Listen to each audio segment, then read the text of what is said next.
What up, world? Welcome to episode 6 of the High Vibe Guys. You got your boy Big Booze. You got the green-eyed, green god, plant monster, green belt, dojo, green shoes, green leaves on the grapefruit juice, drinks green drinks, chlorophyll producing human being. His blood is green.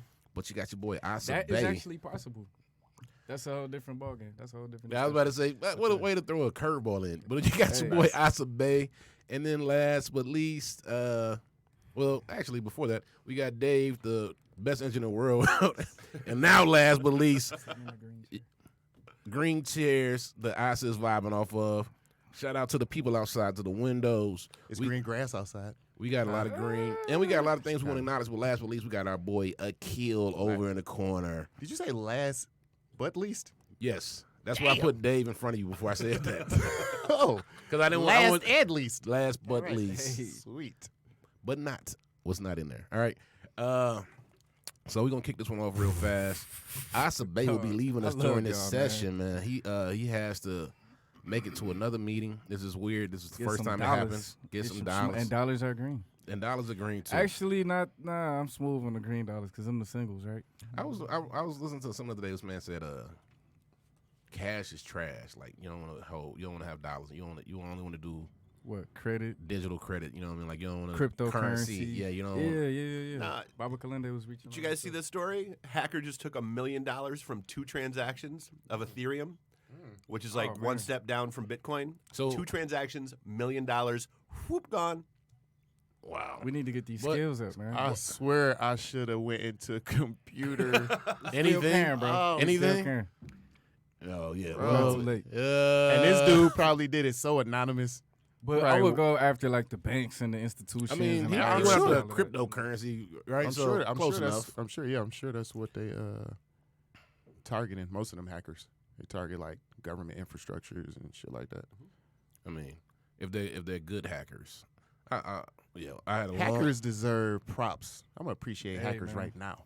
I was NPR had the government. The greatest story where they talked about like one of the guys was like one of the kings of like creating hacking that I listened to a couple of months ago, and like he ended up dead over the past few years, and like this really bizarre story where like they found like a card in his socks or something it was like that was Captain Crunch. Captain Crunch. Yep.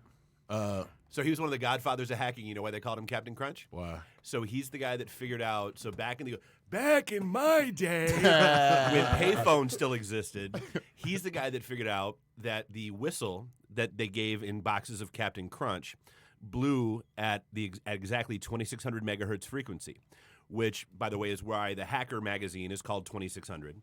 But is also, if you blew that whistle into a payphone, it reset it into free mode. Wow. And he's the guy that figured that out. Wow. See? Wow. Everybody frequencies and vibrations. For real. That's a whole real. other story right there. Akil, you could spearhead that for sure, right? Oh, yeah. Of course. Captain Crunch. We'll get to Captain Crunch another day. That is a dope story. That is a crazy story. All right, we do want to kick it off with our news topic of the day. And the one we're talking about now is the House of passing the bill to make lynchings. Let me look up the details before I sound stupid. What it is 4 lawmakers voted against a House bill. Well, they also to make lynching a federal hate crime. Well, they passed legislation though making lynching a federal hate crime before people didn't vote for it. Right. So it did. But it's 2 things. One is 2020. And it was this thing called Jim Crow after the blacks were freed. 1865 we were freed, right? And then they had this period called Jim Crow and Reconstruction where basically these laws were put in place. 13th Amendment, baby. 13th Amendment, shout out to it. Where these laws were put in place to keep blacks from kind of like becoming competition in society. Blacks were the people working in the stables, the craftsmen. They had all the trades. So once we were freed, it was this fear, especially in the South, that like, yo, now that they're free, they're going to become like very successful and become competitive in society. On top of losing free labor. On top of losing free labor and free midwives and free other things. Like you can't probably list the amount of things that we served at that point in time, the blacks served. So they had this area called Reconstruction, and Jim Crow laws were put in place to kind of keep blacks from becoming a successful kind of hold them back, so to speak. And with that, they also you had the rise of the Klan, who used lynching techniques to kind of scare blacks and to stand in this particular place inside of society. And so this has been going on for 120, so 150 years plus. These lynchings have been going on, and I know for sure I can name people in my family who remember very distinct stories of people being lynched in my family. You know, like we've had that is a real thing where we know of this to be fact and we have documentation. But it's crazy that in 2020 in America, we are now addressing it. Also, just maybe Dave, you're the right person in the room. Reparations. Where's that? Dave, like put it all on Dave. Put it at Dave's feet. I mean, for what is it? My family didn't even move here till 1903. I got nothing. God.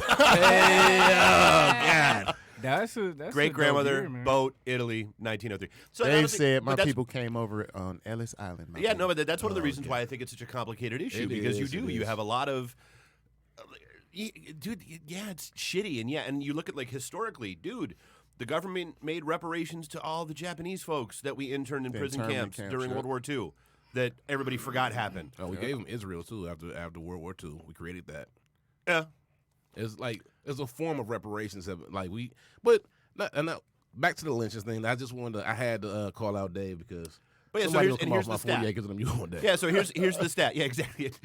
So between 1877 and 1950, the Equal Justice Initiative estimates that more than 4,000 black people were lynched in the dozen states. Now, keep these states in mind because it plays into the ones that said no.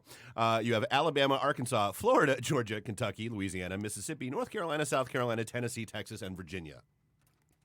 They said no? When he said, or when he read off Arkansas? No, when he read off all the names of those different states, all I heard was.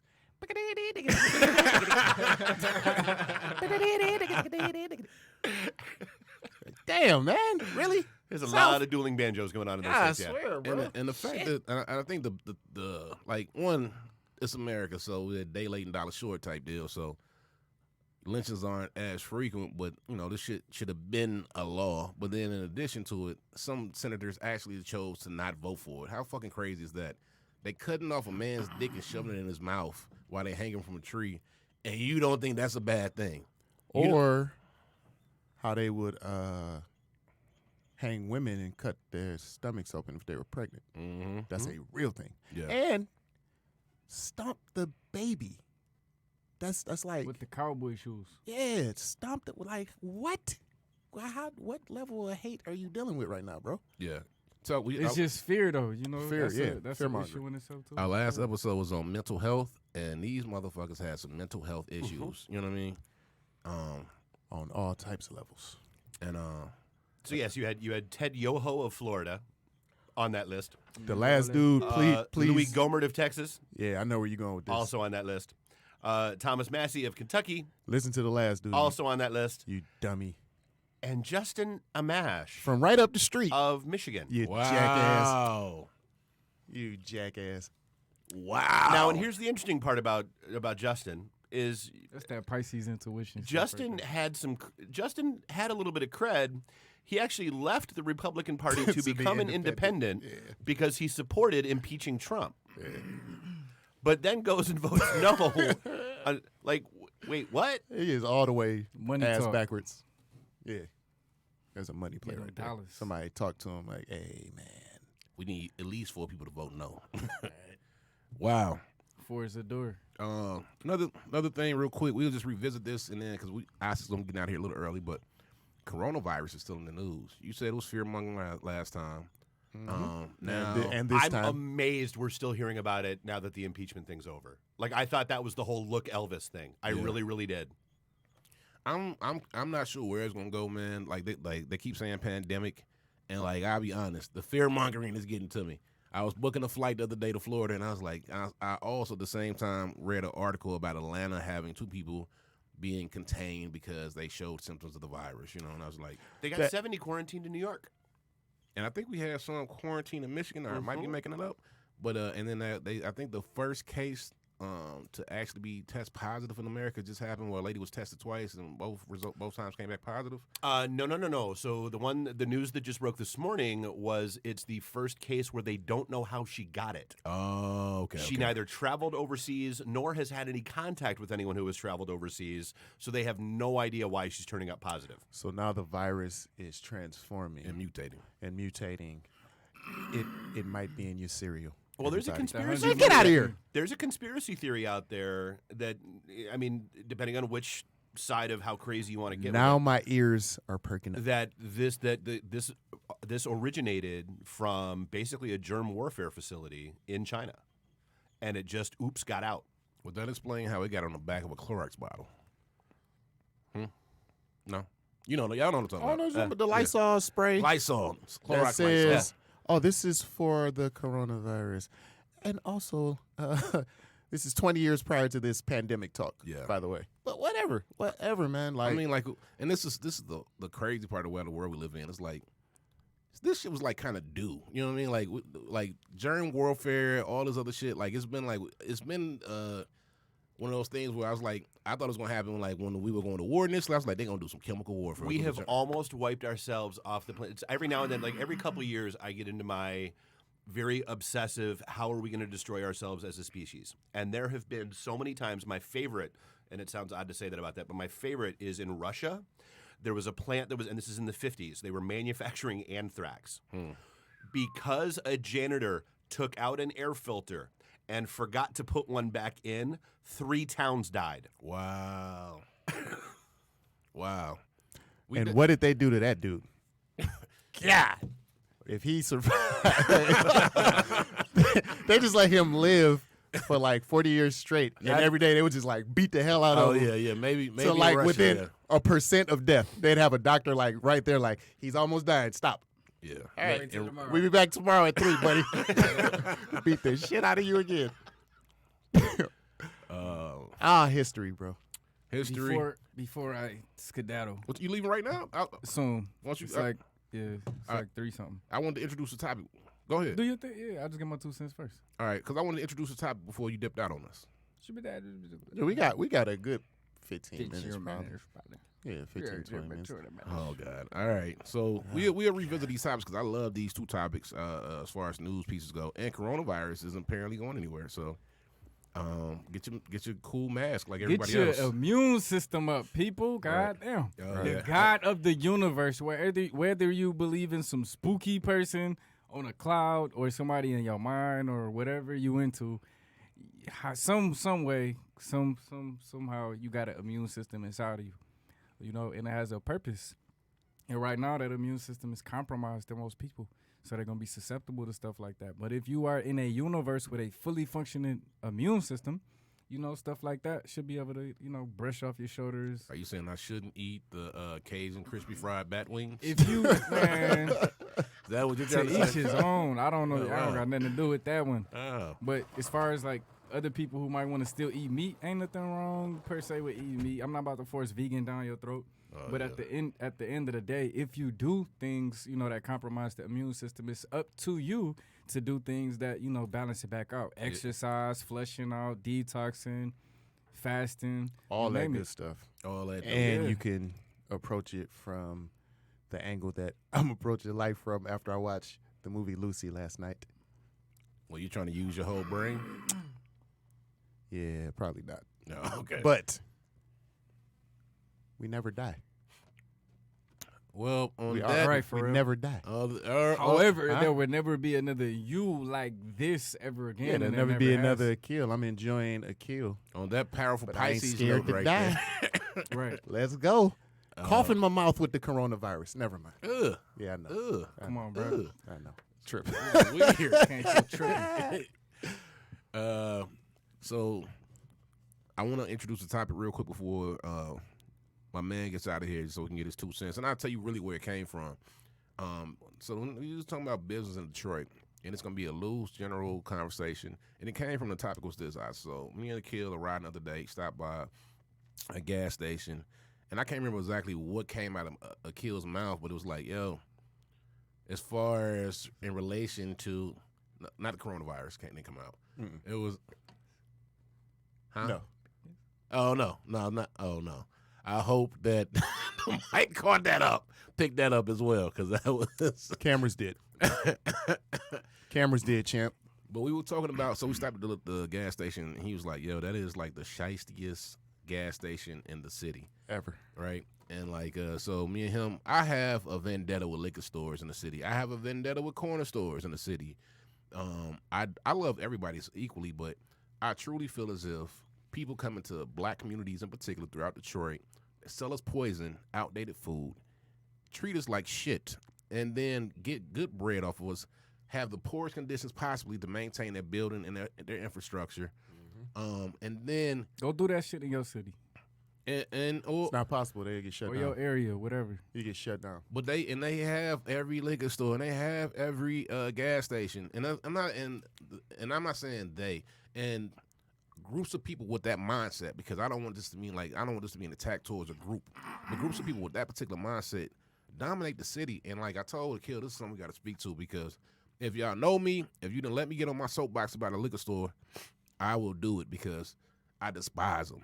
You know, more liquor stores than anything else inside the city, hands down. And it's funny, I went home recently, like a year ago, and I remember Went home recently, like a year ago. well, shit, that's reason for me. Wait. Time out. Captain fucking Metaphysical over there. Time is relative, ain't it, Asa? Wow. A minute Wow. and a year is the same thing. In Hey. Have the a dose of grand your own scheme of things. medicine. God, I got Asa. Look at his face. Please go on YouTube for episode 6 Somebody and look at zoom Asa's in. face. Where you at right It's here? very normal right now. got him. Oh, there he is right here. Yeah. I'm I never got sitting him. right here again. I never peeped that camera right here until just now. Right in your face. Fucking camera.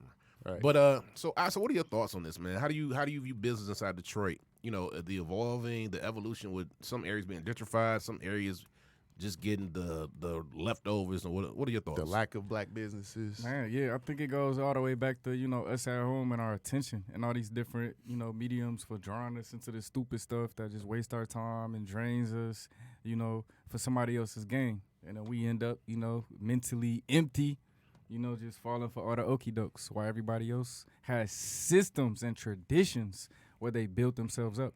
When you turn so-and-so age, we're going to hand down this company to you. You're going to buy you a house, and then we're going to set you up like that. They get a whole goddamn universe set up, and they just get to sit in the seat. Yeah. We get whacked over into the desert lands, Big and then facts. you, expected to come out on top. It's definitely something bigger at hand. There's a young lady I know that works at a bank who is privy to loans given out over the city, throughout the city for small businesses, for different businesses. She said that they push the loans more towards people outside of the city, outside of the city limits. I mean, you ain't got to be a rocket scientist to know what she was saying. Yeah. And the part that sucks about that is that you're talking about a city that is like 85% black, and the representation in terms of businesses within the city are less than 1%, I believe. Like that is amazing to me. It's what Asa said is very true. There's not a lot of systems in place for us in terms of generational wealth. Businesses passed down. Like my dad had this moving company that his dad had, and it's been in our family for 300 years. That's a And problem. I know that when the time comes, I'm going to take over because I'm the oldest. So you know what I'm saying? Like that is very rare in our community, man. It's funny because I grew up, and my family was definitely like, get a good job, was the mentality. And, a good job, we kind of talked about it earlier. It was like you go to college. This was like, everything was like, structured like the TV. You go to college and you get a job at a bank, and then you do that for the rest of your life until you die. And be a good husband. And being a good husband, even though there were no exams for that. And stop at the red lights. But, Donate to church. in the city, man, I think it's a combination of a few things. I always tell people when I first got to Detroit, man, I was like shocked because it was like it wasn't much here, and we didn't own anything. And it was weird because it's like, how are all these black people in the damn city, and we don't own shit? You know, like it seemed impossible to me. And then you start learning about the city, like everybody was working in plants up until 1975, and then think you need a business. They didn't think you need shit. If you making $60,000 in 1970, we worked with a brother who told me he bought a new car every year. Mm-hmm. Right? That was my uncle who worked at GM. Brand new Cadillac. Every year, different color, different style. Convertible. Hard top, rag top. Like red, blue, orange, purple, green, whatever he felt. And that was just his life. That was how it was back then. And we're in a place now where the between the factories leaving, crack comes in as the factories are leaving. And I've heard this on a few occasions about the influence of drugs inside the factory life. Imagine making $60,000 in the 70s and then early 80s, because there's still some factories around at that point, but then having crack at your doorstep. It's like you got the best of all, the best and the worst of everything. You condition to want to work with somebody, and then you have one of the worst drugs, one of the most addictive drugs up until that point in time that's cheap and easily accessible, along with a lot of educated and smart black people who have an understanding of how to distribute and utilize the drug in order to build empires. Like it's all these things inside that come together inside the city to put us in the space where we are now, where we don't own much, and it drives me crazy. And I always say this because, like, I never forget I was at the liquor store. I used to go to this liquor store all the time by the crib, and y'all would know this liquor store because it's over Gratiot, and they got palm trees in front of it. All right. Oh, I definitely. They got know blue that one. palm trees. All right. I definitely know that Joker. It's not Miami, baby. In the winter. Yeah, and I never forget this cat literally threw out a homeless guy like what's the homeboy from Fresh Prince of Bel-Air? Uncle Phil. Like Uncle Phil did. Yep. Jazzy Jeff. Did Jazzy Jeff. Like he grabbed him by the collar and by the waist belt and like him. it was like, watch it this. Try to break my record. And made my man do the Superman at the front door.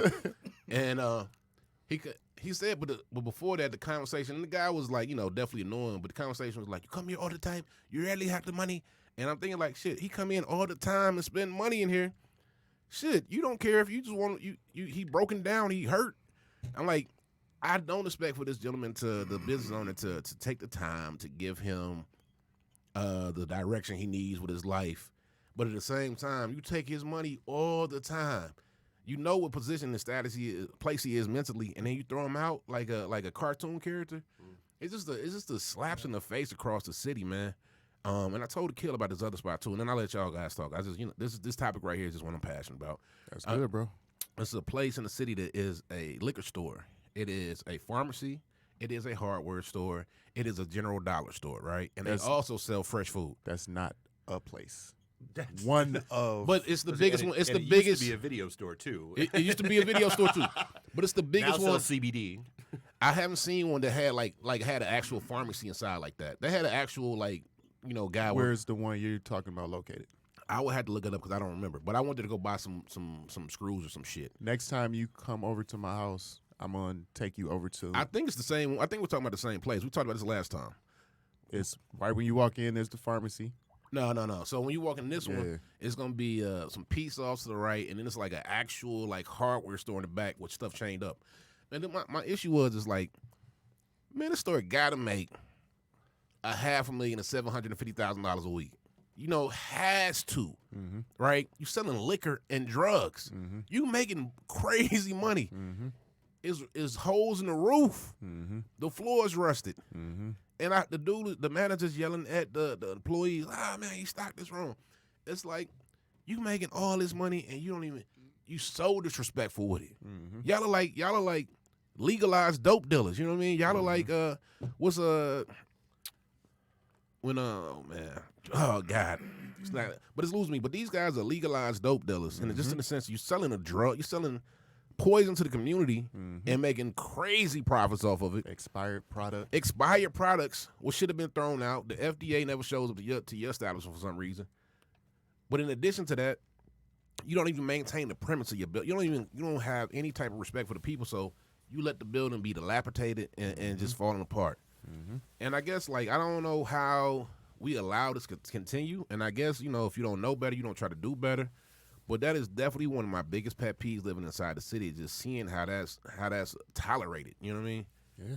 Go for it. So before I exit stage left, I think that is present, you know, in today's times because we tolerate it. So I think that's less, as far as problem solving is concerned, I think it's less people like that, you know, with that mindset, and more people who just allow it to happen and walk by and don't say nothing. It's got to be a combination of both because, like you said, As far as he solution producing, he wouldn't do that. Oh, okay, because he's not gonna do that in his community. I'm saying he old as hell. As far as don't the be old as hell, bro. They're over 20. Like off the Matrix, we usually don't wake nobody up if they have past a certain age. The way the mind work, his crusty is always it's already concrete. He not about to change his ways like that unless you about to get all significant in his life and get spiritual with him or something. And nine times out of 10, that's not about to happen. You know. So as far as that getting undone, that's gonna be us having to, you know, boss up or whatever in the communities and demanding more or creating the opposite. Right. That's true.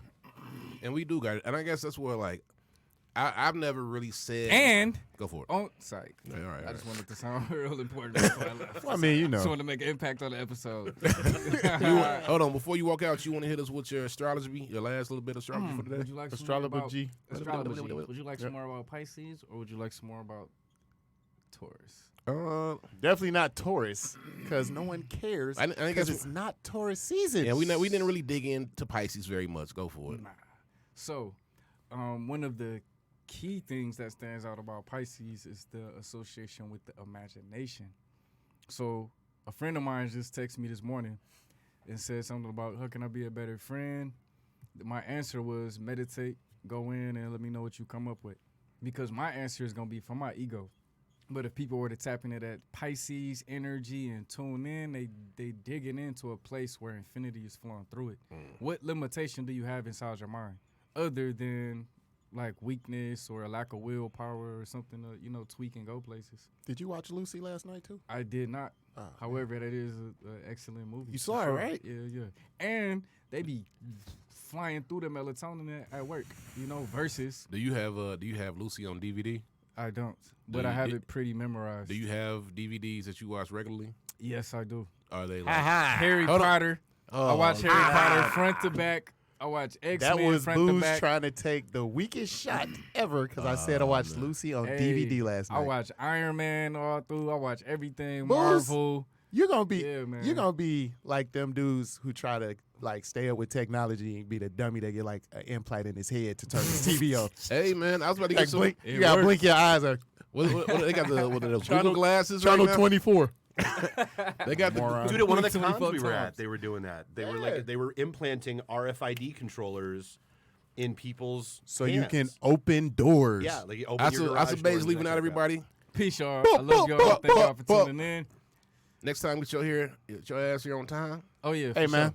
Oh, Hey, He was doing something real Dude, important. I'm telling you, though. I'm actually sad he's leaving because I'm glad you guys are the ones in studio when this story broke. So, you know, we got the plague going on, coronavirus. No. Now we got locusts Oh have no. invaded Pakistan. Oh no. It is so bad they've declared a state of emergency. It is so bad that China, and I'm going to try really hard to say this with a straight face, because Pakistan borders China, and China is worried about their food sovereignty, about these locusts crossing into China. China has deployed 100,000 geese to the Pakistan border and are releasing them to eat the locusts. Oh, come on. Yeah, I guess so. I'm sorry, it's ducks, not geese. Ducks. Sorry. Yeah, they are strategic. 100,000 ducks. They are strategic people. If somebody is smart, they will become a duck herder. Breeder, right. Very. It sounds like in about a week or two. So now we got plagues and we got locusts going on currently. Yeah. Hey, man. 2020, man. This year is off to a crazy start, bro. It's only 2 months in. It is, man. I always Pandemics. reference the movie Idiocracy. I'm sure you've seen it. Oh, it's a documentary. It's no longer a comedy. Yeah. Oh, I got to see this. Dude, I love the meme that was, and I shared this back before the election even happened. And it was basically, God, okay, make sure you get down that the sign of end times will be Trump Pence. And Elijah was like, trumpets? He's like, no, Trump Pence. Yeah. No, trumpets? Whatever, they'll figure it out. Go. Yep. Yes, bro. Dude, Idiocracy is like the first, and you really only have to watch like the first 10 minutes. The first 10 minutes of Idiocracy is we're living it. Yeah, like there's no other way to put it. We're living it. Netflix, here I come. You might be able to find it on there. And then, IMDb. do you watch Avenue 5? I haven't yet. It's on my to-do list. This is like my style of show. And Science fiction. Science fiction. It's like Idiocracy, but like Idiosyncrasy. it's just like Idiocracy for the most part. Is that the name? I've of heard the it's movie? good. Yeah, I like it a lot, man. What's the name of the movie? Idiocracy. Or Idiocracy. Okay, Yeah. cool. And then I want to jump back to this topic real quick, just to see, get your thoughts on the kill. Let me see. We were talking. So, the topic today, guys, was just business in Detroit. And It again, can go multiple ways. It's hard, dude. I mean, so like I'll give you my perspective on it. So like when we decided we were going to build out studios, because we started off inside a studio in the Russell Industrial Center, and we talked with several different places and several different locations, trying to build out our first studio down here, and we wound up going to Ferndale, and it literally came down to red carpet versus red tape. It was, dude, everybody was like, oh, people in the suburbs have it easier. No, not necessarily. I mean, it was a pain in the ass trying to get stuff done. Just even trying to get what we wanted to do up and running. The place you're sitting, this was supposed to be a 1-year, $1 million project. Tripled because of dealing with the city and dealing with everything else that went on. It can be hard when it comes to, dealing and they're getting better about it, and there are programs like Motor City Match. Like, dude, my buddy Godwin that owns Yum Village. shout out to Godwin. He's such a great guy, and I'm so happy he finally has a retail space. And some of it came from Kickstarter, but I mean, like, dude, he's been busting his ass For years. for a long, long time, Yeah. and he's like finally starting to catch and click. So I mean, it's out there, and it's not as accessible as it should be, but I think some of that comes down to, like, I was talking about like the Detroit Labs program. I think a lot of people just don't know what's out there. Like, dude, Hatch Detroit throws $100,000, plus legal help, plus at a winner every year. Yeah. And then even the top 10 still get hooked into the legal help and all that other kind of stuff. So there's stuff like that goes on, and it's unfortunate. Like, so we've been associated with Hatch for 6 or 7 years now, and one of the struggles they have every year is, how do we increase our outreach? Like, why don't more people know about us, and why don't more people know about these opportunities? Yeah, and it's hard, like simple dumb shit. Like, dude, I love every time Comcast comes on our show, because we always talk about their Internet Essentials program. Like, people, I don't know if people, like, in case your listeners don't know, if you've got a kid on reduced lunch program, or you've got anybody that qualifies for like WIC or any kind of assistance or anything like that, you can get high-speed internet in your house for $9.95 a month. Wow. If you need a computer, they have really decent yet cheap ass computers you can buy for it. It's like, I think it's like $200 for a desktop that is like decent. I mean, it's a great program, and I think it's internetessentials.com if I recall correctly. But I mean, and Comcast does, and they've been doing it for 7-8 years now. But a lot of people don't know about it. You're speaking of one of the things that like come up a lot in Detroit is like accessibility. You know what I mean? It's like a real word that has a huge impact, whether it be the physical accessibility or just like the accessibility through getting the knowledge from somewhere. I think in Detroit, that's one of the hugest issues you see. I was speaking to Andy with the Detroit Bus Company recently. Oh, shout out to Andy. I know Andy. Andy's a great dude. The kid doesn't know him. He's over there smiling though. Jeez. Can I not like Andy and not have met him already? Is that a thing? Good old Ditarosi. Ditarosi. By the way, me and Andy will have a food tour starting next month. Chef got a food tour by Tremont, Earl Booze. Early plug. That's going to be dope. This is kind of one of those things to kind of make it so, like, Andy, if you hear this ever, which you won't listen to it, but I want you to feel the pressure. I want you to stop saying that people not listening to this podcast. That's like the thing. I'm being real. I'm being real. Like, everybody's not listening. I know everybody's not listening. Yeah, everybody's not listening. We got a nice little following. I get text messages every Well, after every episode airs. And I do too. Somebody was actually telling me today that before you record again, you sound like a mama's boy. I was like, damn. I was like, I love my mama. All right. But I think accessibility to the information is a big deal, but it's not like it's in a centralized space. And it's weird because once you start getting into business in Detroit in particular, it's the same people at all the same venues. You know what I mean? Like it's the same crowd, especially. So I do me and the Kill in the food world. It's the same crowd in all the different food opportunities, and it's great on one end of things because the competition is very limited. You know what I mean? And if you come with the right idea, if you got the right mindset and you're tenacious about it, you can eventually put yourself in a space to where you. So it's the good touch, bad touch. Because once you know and you're in, you're in. Yes. But getting in, and I think that's that gets into the whole accessibility part of it. Is if you don't even know who to talk to, you don't know what you don't know. Yeah. Yep. But and that's a real thing, and it's unfair, man, and it disadvantages the people who live in the city more so than anybody else. Because the people outside of the city are the ones who come and open up the fly new spots. And I'm not mad at that because I definitely want the people inside the city to have access to a Selden Standard or, one of these places that, that just didn't exist 15 years ago.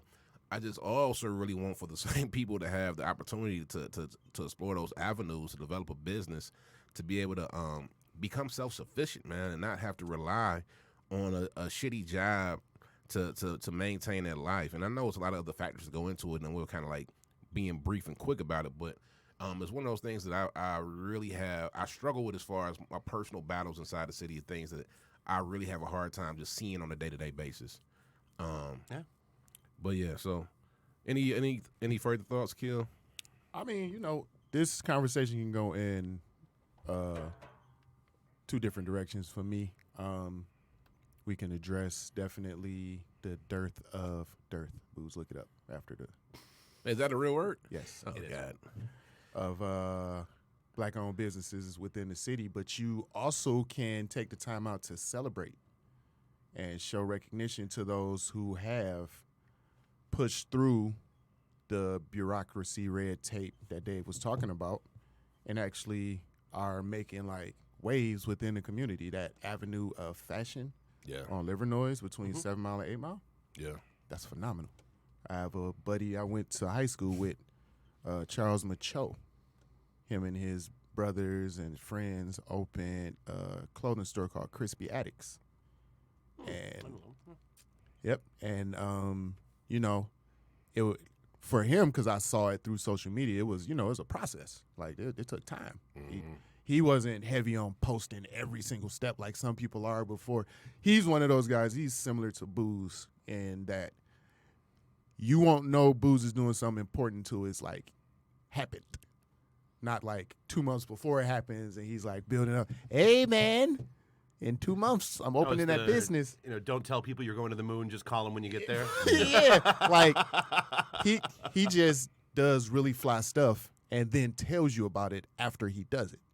So it would be small things like the sign, he had a neon sign made. Yeah. So he just posted the neon sign. But the build up to him actually getting the business. I love that though because actions speak louder than words, man. Right? Yeah. Right. And I learned a lot from you and from people like him to stop putting stuff out before you put the legwork in. Don't because a lot of times, and I'm guilty of that, you're doing it for a look. You're doing it for people to be like, oh, okay. Yeah. You're progressing. You're doing X, Y, Z. And sometimes, man, getting that positive feedback does help. But sometimes you add pressure to yourself when you're not necessarily in a position to move forward how you want to move forward anyway. So you could be creating some unrealistic expectations. But there are a lot of businesses within the city that deserve props. And then shout out to it. The Avenue of Fashion is definitely one of the up and coming areas inside the city for black businesses, and it's probably the only area in the city that is up and coming for black businesses. Yeah. It's a part where it's a whole section. It's a whole section, and it's still not really. It still doesn't really accurately represent the amount of people that live inside the city who look like us, and But I am, just to be more positive, give a little positive angle to it. I agree. Shout out to to all the businesses on that street, Cuzzo's, Chicken and Waffles, my barbershop, The Cut. Shout out to 313. 313. Fame doing his thing. Good cakes and bakes, right there as well. Sweet Potato Sensations been holding it down for decades. Sweet Potato Sensations, definitely. Decades. We just institution. Oh, go ahead. I was just saying, Sweet Potato Sensations is an institution in the city. Yeah, they are. They didn't had all kinds of dignitaries. The Turkey Grill on Woodward. Neighborhood Grocery being opened up by Raphael Wrights. Detroit People's Food Co-op. Who we hope to have on our show at some point in time, because that would be dope. Hopefully, maybe the next episode we have Raphael Wright. It'd be great to have him and Malikia Kenny, Baba of D-Town. Another Farms. shout out to Baba. Here to talk about, maybe we can revisit just the whole business thing, because I know Raphael also used to own a used car dealership, prior to moving forward with the current venture that he has right now of Neighborhood Grocery. If you're not familiar with it, look it up. Neighborhood Grocery opening up on the east side. Think about like Whole Foods with inside of a liquor store, you know what I mean, or the space of a liquor store in your local neighborhood. You gotta love that when you're trying to bring something fresh and reimagine what the neighborhood could be through their diet and what businesses are there. It's a whole lot of, I know it's a whole lot of businesses we're missing, and it's not intentionally. We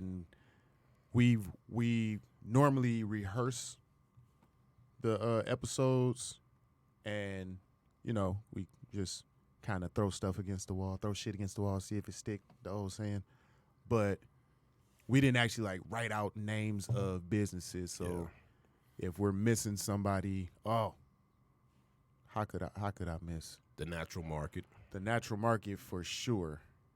But how in God's name could I miss my brother Cliff Note with his aired out customs, airbrushing, painting.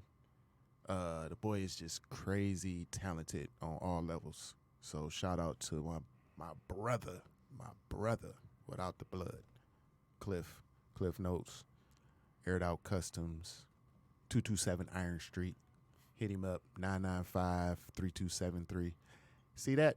Off of memory, I knew his phone number. That's sick. After you mentioned him dead last, there's a place where I go get foot massages on at a gas station. In the back, chicken there's a wings and lady. foot massages. I forget what her name is. She's the best. She take the chicken right out the grease with her hand. She don't use a basket. It's unreal. Man. Fingers are seasoned. Her fingers are seasoned at this point. So I wanted to kind of wind down this particular piece and ask, what do you guys think is the future of business in Detroit? Dave, you kind of in like the trendiest of trendy spots. This is a shipping container food court establishment they've developed here. It gets no more trendy. Fly. What do you see as the future for business in Detroit, or what direction do you think it's going to take? Dude, I wish I knew. Like, everything that I hear says there's a bubble that's waiting to pop, and it's about 6 to 12 months away, tops. Because you've got all these speculators that are sitting on buildings that aren't going anywhere. You've got all these, people that are trying to flip stuff, and they're not really putting any effort into it, and they're trying to. I don't know, because my biggest concern is you're going to have either an erosion of the tax base, and you've got the stories that just broke earlier this week where all the incentives that they were giving people for being able to stay in their apartments and houses down here, those expire this month. Mm-hmm. So, and that was, I think it was $150 to $200 a month. Mm-hmm. So now you got a lot of people that are starting to looking to leave the city because, they've been kind of kept here artificially for the last 3 years. Mm-hmm. And now, those rents are starting to jump up, and can they stay? I don't know. Like I said, I'm hopeful because, dude, I've been here since '96. And we've been running our networking events downtown since 2001. That's why everybody's like, oh, you don't know Detroit. dude, I was at the City Club, back, kiss my ass. Like, I guarantee you I've been down here doing dumb shit. Yeah. Yeah, I was at Cass Corridor when you didn't go to Cass Corridor. So Thank you, Dave. I do. I'm hopeful, and I do. Like, Detroit's a great friggin' city. Like, I moved out here from D.C., and I've always said Detroit does not deserve the rep that it has. Like, I was like, Detroit's a dangerous city. Dude, I could take you, go to Southeast D.C., go to Anacostia, and then come talk to me about Detroit. The largest homeless population in the United States is within a square mile of the White House. Detroit's a great city, and it's got so much grit, and it's got so much soul. That whole Detroit hustles harder thing could not possibly be any truer. So, I mean, is it gonna get to that next step? Is it gonna be, you're kind of in the cranky adolescent teenage years right now almost, and is it gonna grow up and be okay, or is it gonna spiral out of control a little bit? There's a lot of hands in what's going on in the city. Yeah, like Dave said, a lot of hands that aren't even in the city. You know what I mean? Yep. A lot of vested interest in Big time. the possibility. Funny, I had a cousin in New York like 2 years ago. She called me. We never talked, and she goes, "Yo, thinking about buying like 3 houses in Detroit." And I was like, "Okay, why?" She was like, "I just want to buy them. Property values going up, and like they're in this area, and like I want to sell them in like 2 years." And I was like, "Man, I love and hate you right now because that is some asshole shit to do." You know what I mean? But I get where she was coming from because that was the mindset a couple of years ago. And they're finally cracking down on those people. Yeah, I mean, holding nice areas or holding property up. Indian Village is a great area because I was trying to buy a house over there, and it was absolutely impossible. And there's properties over there that just want somebody inside of them, but people are holding those properties from different states because they're waiting for that bubble to hit that max peak, whatever. Yep. Well, I had a friend who bought there 4 years ago, and he wound up moving last year because I got a phenomenal job offer and basically moved to New Zealand for a job. He broke even on his house, so I think that bubble might have already come and gone. Yeah, and I think the bubbles popped too, man. Because he was in that neighborhood. Even a year ago, the conversation around different parts of the city was different because, like it was the opportunity for Google or Amazon, one of those to like possibly have some inside the city. It was Amazon, yep. Amazon was looking to create a second home base, whatever, inside the city.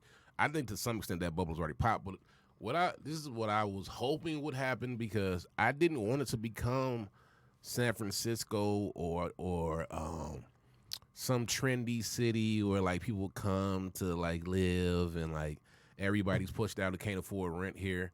Like I don't want it to become that. I rather the bubble pop, and I want there to be resources for the people who want to be here, who are genuinely invested in the city, because they got that long-term commitment to it, to have the opportunity to create and build. I want the hipsters who come here who love the goth scene. I want the blacks who've been here since the 1950s to have the opportunity to create more of a community feel. I think some people were looking for this to be like a 2 million people citizen city, you know what I mean? And like, I don't look for all that. I want us to be able to be self-sustained, and for for the average person to be able to open a business if possible, if necessary, if they can, and for like just the neighborhoods that have regular neighborhood businesses, which doesn't exist. You go in certain neighborhoods, and the only thing in that neighborhood that is a business is a liquor store or a corner store. Let's have a few bookshops. Let's have a few whatever shops. Just something to diversify the communities and create a real life for people here. Dude, as much as people make fun of it, like I always tell people to go look at Philly. Dude, every block in Philly has its own corner bar, has its own corner restaurant. I love has that. Its own I corner, love its that. own thing for that neighborhood, for that block. And that's fly. Detroit doesn't have that yet. It doesn't have anywhere near that. And there's sorry, was you about to say something, Q? I was going to say you can count the good grocery stores in the city on one hand. Literally. Yeah. One finger. Did I say that too loud? I went out the country last year, and I was in Amsterdam, and like, you do what you do in Amsterdam, and like, of course, I get paranoid walking around Amsterdam. Yeah. I'm a big black guy walking, like, oh God, I know I'm awkward looking. So we decided to go to this local bar that we just like walked up upon. You know what I mean? Like it was very random. We just walked into it. Nice family-owned spot. had been there for years, and it was just situated within the community. And I couldn't help but to sit while I was, because it's like, yo, this is just a neighborhood spot. Yep. It was Cheers, but in Amsterdam. Yep. You know? And like, it sucks because you don't have Cheers in most neighborhoods throughout Detroit. You don't have most just regular businesses throughout neighborhoods in Detroit, and that's all I'm looking for. You know, like I want to be Philly. You know, I don't want to be Toronto. I don't want us to be San Francisco. I don't want us to be Portland. I'm not trying to be any of that. I'm just trying to be self-sustained and have what we need at our fingertips. Akil, are you still working on trying to open up a business in the city? Not a brick and mortar. Yeah. Maybe something kind of like in the vein of how a young lady from the city created Ellis Island's tea. Mm-hmm. Something along those lines. Okay. Like a brand. Like a brand. But a brick and mortar, it seems like the way we spin is going away from brick and mortars. Maybe I'm wrong. Yeah, but no, you definitely like with definitely with Amazon, Jeff Bezos yeah. out here, just like, you need diapers tomorrow. Yeah. Tomorrow On the way. you can get shit in an hour. Yeah. Dude, there's I've done it. I just saw the commercial like 2 days ago where like now they're trying to compete with Shipt groceries in 2 hours. Oh no, they got that now. Cause one day I was feeling extra lazy, and I didn't want to leave out the house, so I went on Amazon and went through the Whole Foods part of the site, filled up my grocery cart, and when you get to the end to check out, it's like for $4.99 you can get it between these hours, which was like 6 hours away. But for $9.99 you can get it in 13 minutes. Like what? Hello, what the hell? It's a. I remember when I was younger, man. I used to want to go out, like, you know, I used to want to hang out and all that shit. Like, I wanted to get out the house at all times. And now, like, the world is like flipping, where like people just want to be in the house at all times, and like use every piece of technology to avoid leaving the house, which is crazy. And sometimes, like, it makes me sad because I still like I'm the person who likes to get out. But it's like so few places to go to sometimes. You know, like your options are so, and especially inside the city, your options are very limited at times. Unless you're Dave and you know everybody and you know everything. You go yeah. Dude, I go to the same few places every time. I'm like tonight. It's one of the shows that's in here tonight. It's one of the girls' birthdays. I'm dragging them over to Temple Bar. We're gonna hang out there for a little bit. Yeah. Probably gonna head over to Old Miami, hang out there for a little bit, and then I'm taking them up to Hamtramck. Gonna go hit Whiskey in the Jar, go hit a couple of those places. I mean, that's, dude, like, I'm not a punch bowl social guy. Yeah. I'm not like, I don't. Shots fired, punch bowl. No, I don't get it. Like, it's just, like, I need a place, like, it's just me, like, me 101. Dude, I'm a dive bar guy. Like, give me a shot and a beer, and I'm, not really a beer, but a shot and a vodka soda, and I'm happy. You know, that's what I want, and that's where I'm content. You ever see me order a drink that has more than 3 ingredients, I'm probably being held under duress, and you should check if I'm okay. Yes. And it's not a shot, man. Fucking Punch Bowl Social is Chuck E. Cheese's for adults. You know what I mean? Like, with the little karaoke rooms and all that. It absolutely is. Big facts. Yeah, it is. And Dude, they're great for corporate events. They absolutely are.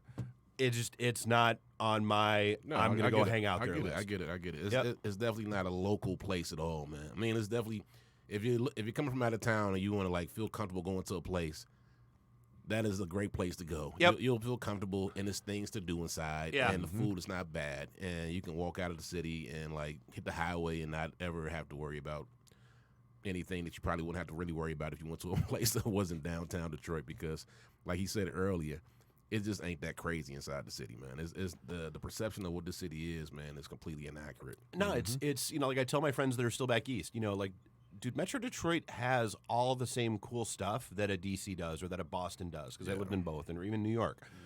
The main difference, though, is that you're going to have to drive to get to them. You know, like I think that's one of the, like, and they've talked about it, one of the key reasons why the Amazon thing didn't happen. There's no mass transit here. Right. You know, you want to be a vibrant urban community. You need reliable, Public transportation, dependable mass transit. Yeah. We don't have it here. In Chicago, mass transit isn't about class. Here is about class. Yes. Dude, go to D.C. So like the crazy. So like the metro in D.C. extends all the way down to Richmond in Southern Virginia and all the way up through Maryland.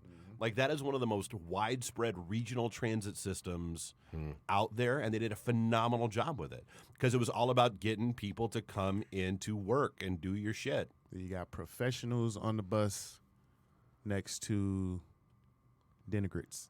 But Yeah. I think it becomes a class thing too because the Motor City, like everybody had a car, one, and then two, the public transportation is so bad that if you do make money, you probably don't want to ride. Oh, The no, options you do not want to ride DDOT. Yeah, you don't want to ride that. And shit, and in 3 years, you're not going to ride the fucking Q line either because I'm sorry, is anybody actually riding it now? when they Select have Red few Wing people. when they come from Canada, they need to find a way to the. And then when they get on there, they're like, man, this shit is so inefficient. We could have walked. we could have Literally, dude, I love every article that comes out where they're like, okay, so we had one person walk, one people take one of those little Lime scooters, one person, hopped on the queue line, and guess who won? The guy who walked. Yeah, walked. Yeah. The queue line is like pausing for buses and people like walking across the street right in front of it, like, yeah, queue line, get out the way. Yeah, man. Like that thing is. Do you guys remember the intro to Full House when like they're on that trolley? Oh, yeah. That was like the thought process. Like, remember Full House? Oh, remember man. when they were on the trolley? Look It's gonna how be the excited same they thing. look. It used to be here. Yeah, The trolley. Up until 85, big facts. Detroit had a trolley system. And that was over with in Corktown? Corktown, all the way down into Midtown, all the way, it was all over the city. That was part of when they were digging up the streets to put the queue line stuff in. They were coming across those tracks. Man, Detroit has a crazy history. It does. And you know what? We got to really get a historian on here.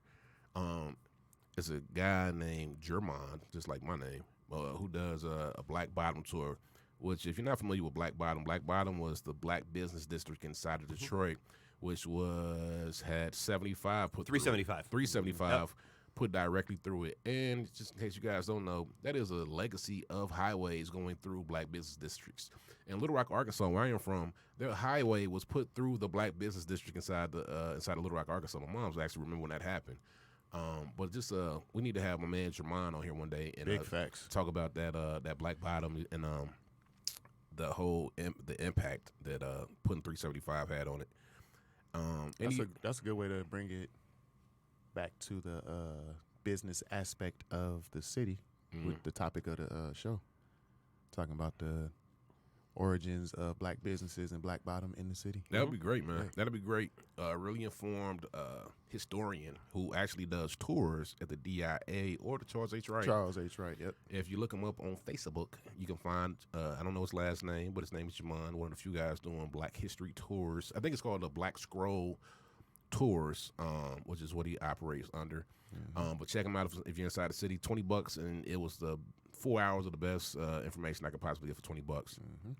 Any closing thoughts, Akil? Because this boy is running long. No, man. Appreciate your local businesses that come from within your community. Support them. The whole going away from mom and pops phenomenon that was going on in like the 90s and 2000s and all that, I think is not necessarily turning around, but it's a different spin on it now. Like me personally, I like shopping at mom and pop spots over big name brand spots. And if Like, you are shopping at those mom and pop shops, recognize that they don't have the same purchasing power. So the Exactly. same things they sell at some of the other major retailers, they might have to charge you a little dollar more. Now, that's not the same as the bullshit when you go to a gas station in Detroit and they charge you 50 cents to make a purchase because it's under a certain amount of money.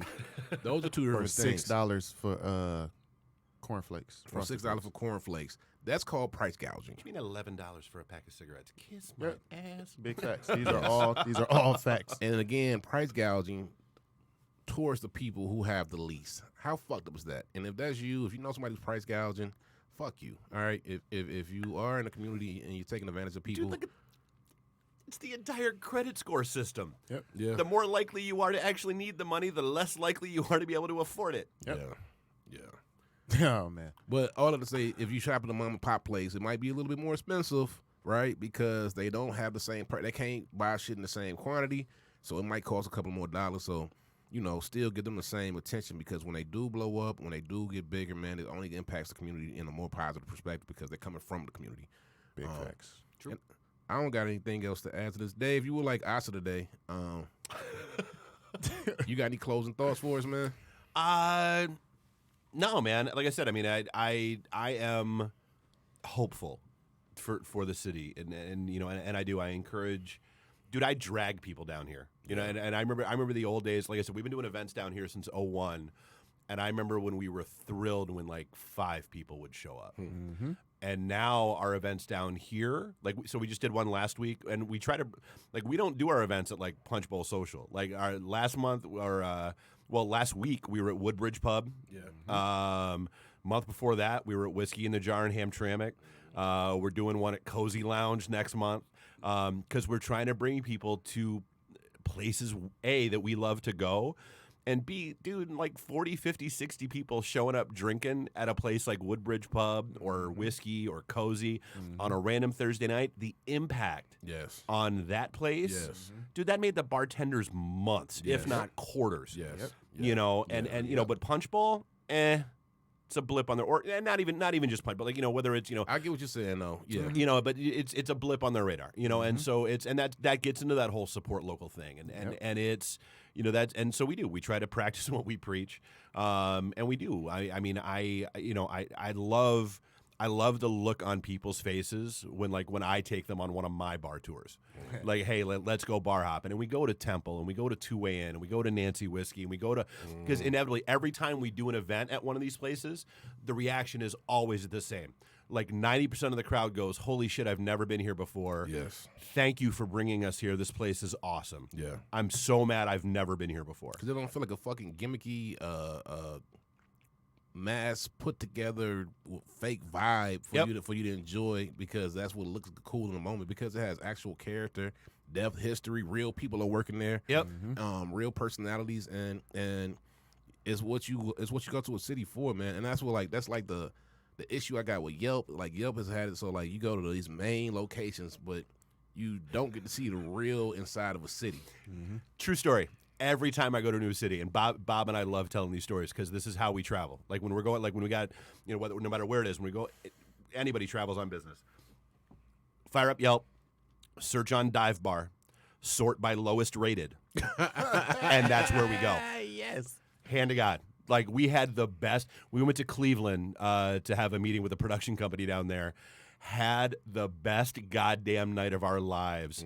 Bob taking Ubers and Lyfts between all these little hole in the wall, and because it's the best. You walk into these places and you're like, because the Yelp system in general, the problem you have is you have some suburbanite who's used to Applebee's, who walks into a dive bar, without realizing they're walking. No, you don't have fajitas on the menu. Temple Bar ain't gonna make you an apple martini. Ain't gonna happen. You're not gonna get a Strong Island at Whiskey in the Jar. They're gonna, and I love it. I love Augie. He's one of the bartenders at Whiskey in the Jar, and he's also the city clerk for the city of Hamtramck. Oh wow. And I've seen this happen more often than not. Whenever it's usually a little white girl who walks in and says, "Can I see your drink menu?" And he just stares. Doesn't say a word, just stares at her. No, not here. You want this cranberry and vodka or not? Right. But yeah, so it is, dude. I encourage. I mean, I would, for anybody who's listening that doesn't, dude, hop around the city more. There's so much. There's a lot of weird stuff going on, but there's also a lot of cool stuff going on, and you can't find any of it if you don't get out and play. Yeah. Venture into new territory is what he's trying to say, man. Try something different and get your ass outside the house and stop waiting for Amazon to drop. Shit, they got marijuana delivery now too, so you get your marijuana, your fucking groceries, and Netflix. Dude, stop yelling at people on Facebook and get out and dude, smile. Yeah. Have a drink and meet some people. Yeah. Dude, I have never, and I feel like I keep it. I love the place. I have never been to Temple Bar where I have not met someone that I'm Facebook friends with them by the end of the night. What's Temple Bar's address? Is that 2nd Street? It's right here on Cass. Right here on Cass. Yeah, it's like right across from Masonic Temple. Yeah, I would definitely suggest that, like, if you enjoy dancing and See, that's Friday and Saturday nights. I've been and I've danced. I'm 200, 380, but I dance my big ass off though. So my favorite nights there is it's always usually about the same 6 people that are there on any given weeknight. Before and after Wings games, you'll get like a crush, and then they go away, and they're there for like a half an hour, and then they're gone. But yeah, dude, like the thoughts and prayers nights, THOTS and prayers. those there's some fine people watching to be done on those evenings. Akil, any closing thoughts that already hit you already? Nah, I ain't got nothing, bro. I think I got out what I wanted to say in terms of the Detroit businesses. Yeah, and the same here. Get them good flowers. I'm gonna go check out one of my favorite local Detroit businesses tomorrow. Get me some nice clothing. Oh yeah, yeah. I think tomorrow I'm gonna hit up Miss Peaches. I want to say candles. She's not candles. Candles are us. She's candles are us. Peaches, that's another one. Miss Peaches. I'm gonna have her bless me up some candles.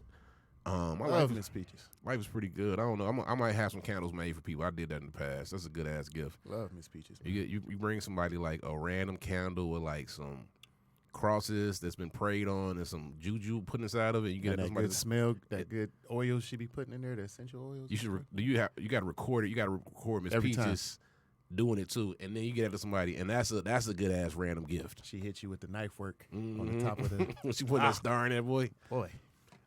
Yeah, so I think that's us with this business topic for today. We definitely gonna revisit it. This is one that I think will be a reoccurring topic for us, just because it's a lot to speak on. There's a lot of people who are even more knowledgeable than myself and Akil, even Dave per se, and we love to bring more people up here to have more dialogue around this. We normally would close out with Asa doing some type of astrology, but he did it already. Shit, he did it early in the show. I know. I was here for that shit. So I guess you got anybody you want to appreciate real quick on this last episode before we dip out for the day? Myself. Yeah, shit. Love yourself. That was from an Old Dirty Bastard song. Oh, okay. I want to show love to myself. Yeah. Big Baby Jesus, I can't wait. Yeah, I can't wait. I know the song. I know the song. All right. In the Wu-Tang Clan. Dave, you going to see Wu-Tang at Quick thoughts. Public Enemy playing a Bernie Sanders fundraiser. Did you hear about this? Yeah, I actually saw it just before. Shit. I have no thoughts on politics, man. Politics is a game I don't play. You're a Jehovah's Witness then. No. But politics is a dirty game, man. True. I don't play either side. Republican, Independent, Democrat. I think all of them dudes is in the same room. I don't think that's real. Pow. I don't think it's real. I think that is. I can't tell much difference between when a Democrat president is in office and a Republican president is in office. I'm not saying that that's not true.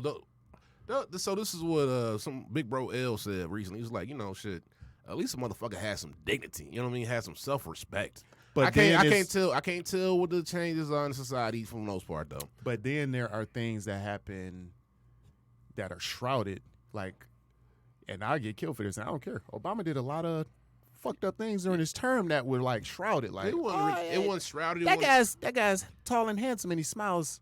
He killed more individuals with drone strikes than any other president. Mm-hmm. You know what I mean? Like he definitely had his dirt. I think the difference but that dirt ain't on him though. It's on him if you research it. The difference is our current. What'd you just say? If you research it, Trump drips the dirt because he drips because he rolls in and then he gets in front of the cameras. But the fact that he does it in front of cameras or behind scenes don't make a difference. It's still nefarious activities going on. So, but that's the perception versus reality. So, and I think because I've had this conversation with people, like love them, like them, or indifferent, whatever. Obama at least had the air of being presidential. There you go. Yeah, Donald Trump is a yokel, and then you got to look at when he carries himself like that, it empowers it. Other people carry themselves like that. But it's expanding by the day, though. Mm-hmm. Like it's being seen as more. It's becoming more accepted by the day. That is very true. So that's why, like, true. I'm not all for it. I remember when Obama went from taking. I remember when he was running for president. At one point, he was like, "Yo, I'm not taking private donations. Boom, I'm taking private donations and money from banks." I knew that he needed the money to compete, but I also knew his agenda had to switch over in order to take that money, right? So I'm never gonna be like, man, that dude's great. He did. We were respected. Leave this country one day and go to another country and see how they feel about you, and then you'll kind of get like on a global perspective that the shit is bigger than this. When Luna is 18 and she wants to travel abroad and she can't go nowhere because we've lambasted ourselves throughout this goddamn country, this world, then you understand the impact of not, or the effects. I don't think it's that big of an. Oh, brother, like, I don't. I remember when I was in. I have a little sister. Hey, Booze. I'm speaking from first. Hold up. This conversation has been. This episode has been the Booze episode. Shut up. I have a little sister who travels. It sucks. I have a little sister who travels extensively. Like, has been to every damn continent. You could name a place she's been there. Name a place she's been there. And all her stories in terms of her going abroad and coming back and dealing with people. Yeah, she got stories where, like, there's, like, hostility, XYZ. But it's welcoming. Like, oh, Americans, like, we're going to treat you different. We're going to treat you better than That's because they think normal she got citizens. bread. But that's still the experience she has. But they think we're stupid, though. They think we're stupider as time goes on with the longer he's in the office. But guess what, bro? Statistics show Americans are pretty damn stupid. We're, like, very low in terms of education when it comes to other countries. We're, like, very low when it comes to forward thinking. Well, remember we talked about earlier, though, about perception? That wasn't always the perception, though, man. No, the perception was elitist. Elitist, but then also, like, this was like the land of honey, milk and honey, and all that other bullshit. That you can come and have the opportunity to be more. It wasn't like now Americans are more intelligent than us. It was more like, I could go over there and do that shit too. And Americans are getting fucking milk delivered to their front door. That shit's easy. I can't speak on that accurately and factually from my perspective. You know, like, I can just say what in a few years that I've been traveling abroad that I've seen the difference in how, like, 1 year when I went, you know what I mean, out of the country versus people asking questions about why, Trump, you know what I mean? So, like, why are you American still? Yeah. And dude, I literally bought the shirt that says "I'm sorry for our president" in like 18 languages. Thank you. Yep. I did. Like, I was like, yeah, thanks, Facebook. Bye. I go. need that shirt. And back to your question about, like, public enemy with fucking Bernie, I fucks with it heavy because the Democrats are already fucking themselves over by trying to divide by trying to shoot each other down. You know what I mean? He's gonna need some black support. You know what I mean? And, like, I think he's already gonna have it. I think that he's looking like the nod right now, the nominee. And I think that it's a great thing for Chuck D, a little bit older hip hop era man, to come behind Bernie, because I feel like he's gonna speak to a group of people. He's got the respect. He's got that respect of that 40 and up crowd. You know what I mean? And I think that, like, Bernie's gonna need it, man, because Trump is gonna come at him with you know, lock, stock, and barrel, so to speak. And I don't want 40 more years of him because I don't know where it's gonna lead. You know what I mean? Oh yeah. And I definitely don't. I definitely want 4 more I'm not years. worried about Bernie's policies. I'm not worried about any of that stuff. What worries me is his age and that he just had a heart attack. Yeah. And then that you want to talk about things getting swept under the rug and perception. Yeah. But if Elizabeth Warren was like to run with him, shit, I would rock with that. You know what I mean? That would be. I can take Elizabeth Warren becoming president because Bernie croaked on the job. You know what I mean? Damn. Shit. We all know, like, this like when he runs against Trump, it will not be a secret. It will be on every piece of, you know what I mean? You know, like, so, like, let's go ahead and pull him out. Let's go ahead and start, you know, airing Bernie out now, so he's prepared for it, so to speak. Let's just hope the Democrats don't do more damage prior to him, you know, getting into that space where he's officially running against Trump, because the last damn thing I'll be interested in seeing is what this fool can accomplish with 4 more years on this belt. Because right now he's looking powerful as fuck. You know what I mean? He's looking like the fucking man. He's looking like the bully in high school who got away with, like, murder, and, like, everybody knows it. And now he's walking around the halls, you know, bullying teachers and shit. You Wearing the coat of the kid he murdered. Exactly. Yeah. Timmy is not in the locker. Get the fuck away from it. All right, guys. Any appreciation skill? You want to just get out of here? I appreciate it myself. Oh, did you? Myself. Okay. Excellent appreciation. I love myself too. So we're going to end it on that note. Love yourself. Bong, bong. Bong, bong. And we'll catch you later on the next episode of the High Vibe Guys. Peace. Peace.